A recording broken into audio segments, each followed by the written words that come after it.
Your Simple Mobile account number is essential for transferring your phone number to another carrier. As of 2025, the easiest way to find it is through the Simple Mobile app. First, download and log in to the Simple Mobile app using your phone number and password, or T-Mobile ID if linked. Once logged in, navigate to the Account or Profile section in the app. Then select Account Information or My Account from the menu. Your account number, which is your mobile number, will be prominently displayed. Take a screenshot or write it down for your records. This method ensures accuracy and avoids the need to contact customer support. Besides your account number, you'll also need your account PIN and billing zip code to complete the port-out process. While in the Account Information section of the Simple Mobile app, check for your account PIN. If you haven't set one up, create a 4-6-digit PIN.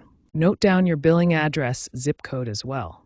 When contacting your new carrier, they will require these 3 pieces of information: account number, account PIN, and billing zip code. Providing accurate information is crucial for a smooth port-out process, typically completed within 24 to 48 hours. Keep these details secure and avoid sharing them through unsecured channels like email.